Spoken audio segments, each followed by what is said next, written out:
There's something quietly changing in Britain at the moment, not loudly, not dramatically, just slowly enough that many people only notice it in fragments. That suddenly refuses cash, a bank branch disappearing from the high street, a small handwritten sign beside a till saying card only. And for some people, these changes barely register at all. They tap their phones, collect their coffee, and move on with the day. The transition feels efficient, frictionless, modern, but for millions of others, something else is happening beneath the surface. There is this growing feeling that cash itself is becoming less welcome in British life, not officially banned, not removed overnight, but gradually pushed to the edges of society in ways that feel subtle, administrative, almost invisible. And I think that's why this conversation has become emotionally charged, because money is never only about money, it is about independence, control, routine, trust. The thing people are starting to notice is that the move toward digital banking is creating two completely different experiences of modern Britain. For one group, the future feels seamless and convenient. For another, it feels confusing, isolating, and increasingly difficult to navigate. And honestly, that divide says something much bigger about the country itself. For years, Britain has been moving toward a cashless economy. Online banking expanded, contactless cards became normal, then the pandemic accelerated everything. Physical cash suddenly carried associations with inconvenience, even risk. Digital payments became not only practical but socially expected, and maybe that's the point. Because once a technological habit becomes culturally expected, opting out starts to feel almost impossible. You can almost feel the quiet pressure surrounding cash users now. A person paying with coins in a supermarket queue sometimes senses impatience behind them. Small businesses apologize for handling notes. Restaurants place card machines directly into customers' hands before the bill is even discussed.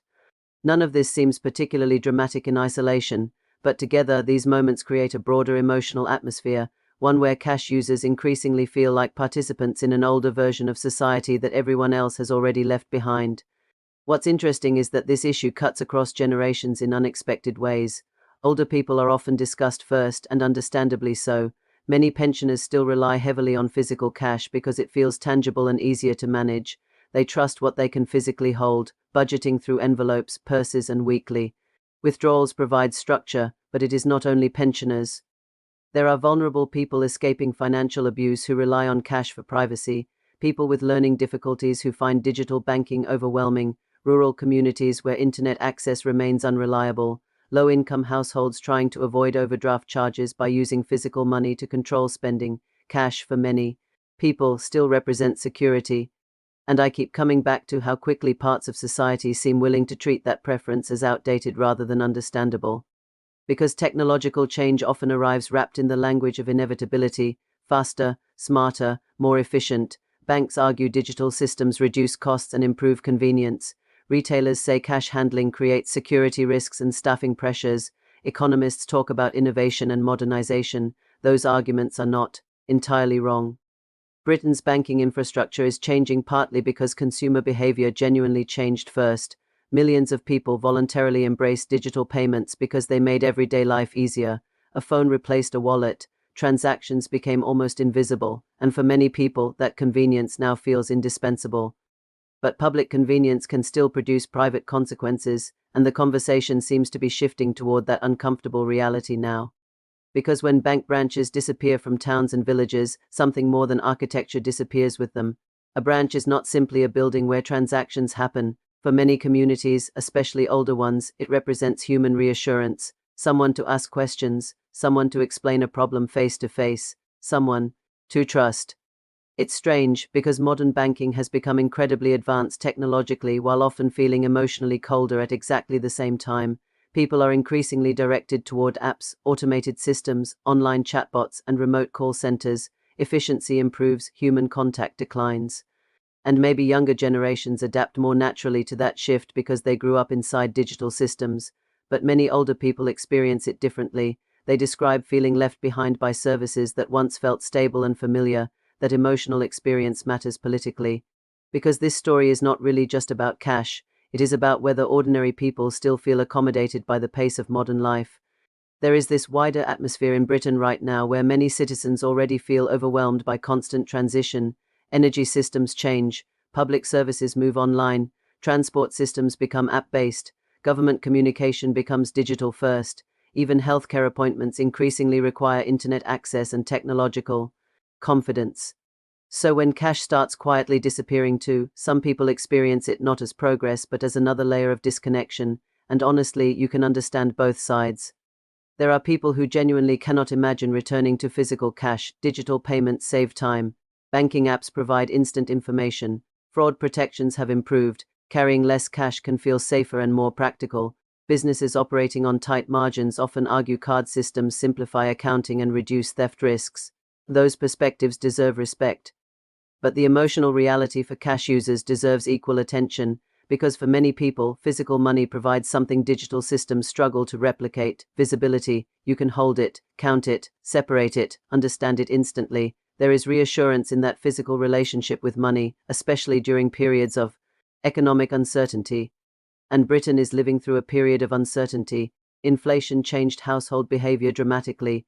Rising food prices forced families to monitor spending more carefully. Energy bills created anxiety across generations. Debt pressures increased. In that environment, some people returned to cash deliberately because it helped them regain a sense of control over shrinking budgets.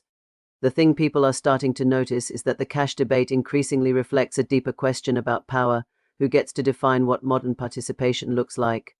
Because once daily life depends entirely on digital banking systems, participation becomes conditional on technological access, confidence, and infrastructure.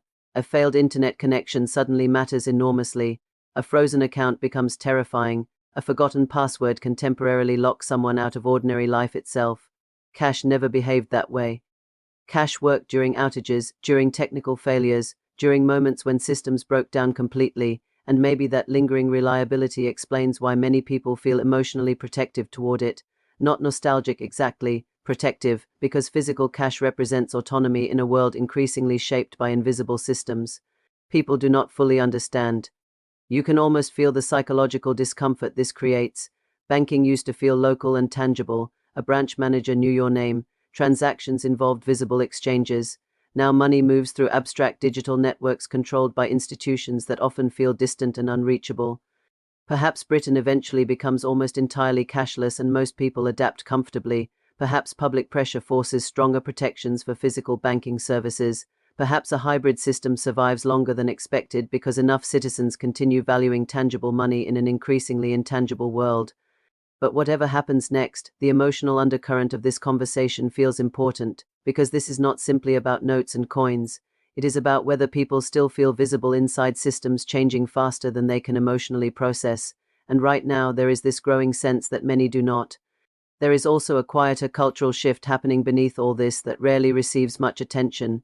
Cash once created small human interactions people barely noticed at the time: a conversation at a bank counter, a brief exchange at a market stall, familiarity between shopkeepers and regular customers.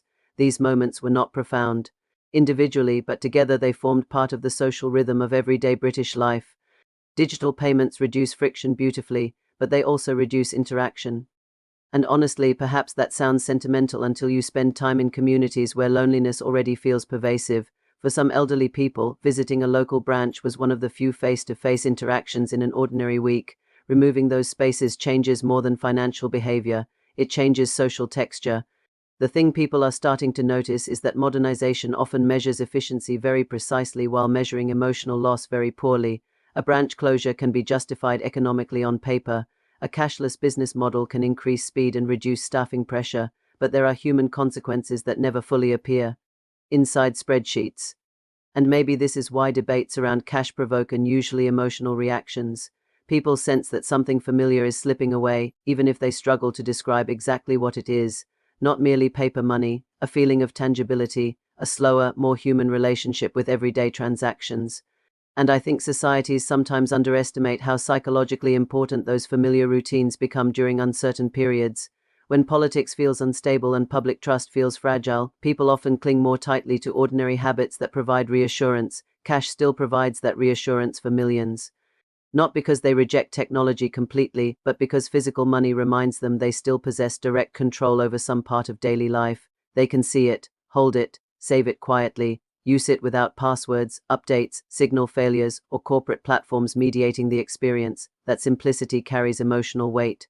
Now, especially inside a society where so much increasingly feels abstract, automated, and distant. Perhaps that is why this issue refuses to disappear entirely from public discussion. Beneath the policy debates and banking reforms sits a more personal fear that many people quietly recognize, the fear that modern life is becoming efficient at the exact moment it is becoming less personal, faster, certainly, smarter in many ways, but also slightly colder.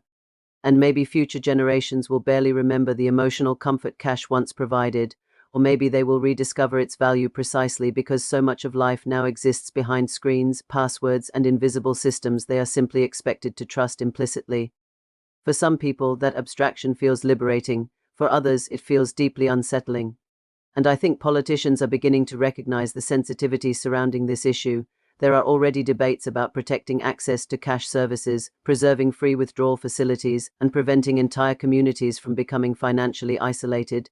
Regulators understand that cash still matters socially, even if digital. Payments dominate economically. But whether those protections arrive fast enough remains uncertain, because once infrastructure disappears, rebuilding trust becomes very difficult. A closed bank branch rarely returns. An abandoned ATM rarely reappears. Small behavioral changes gradually become permanent cultural shifts. And perhaps that is what feels slightly haunting about this moment. The transition is happening quietly enough that people only fully recognize it after significant parts of the old system have already vanished. One day the local branch closes, then the nearest cash machine disappears, then a favorite stops accepting notes entirely. Eventually people realize the society around them operates differently now, not necessarily better or worse in every respect, just differently. And I keep wondering what this means long-term for the emotional relationship between citizens and financial systems. Because trust matters enormously in banking, people need to believe their money remains accessible, understandable, and secure. Yet modern finance increasingly asks citizens to place trust in systems they cannot physically see. Algorithms approve transactions, fraud detection software blocks purchases, digital platforms mediate everyday spending. Most of the time these systems function perfectly well, until suddenly they do not, and when failures happen inside fully digital environments, people often feel powerless very quickly. That feeling of powerlessness sits underneath much of the anxiety surrounding cashless change. Not panic, not conspiracy, just a quiet fear of dependency. Dependency on batteries, internet connections, banking apps, technical literacy, institutions, and perhaps younger generations should pay attention to, because the issue extends beyond cash itself. It raises wider questions about how societies manage technological transitions without creating emotional casualties along the way. A modern country cannot simply divide people into those who adapt quickly and those expected to catch up alone, because dignity matters during periods of change.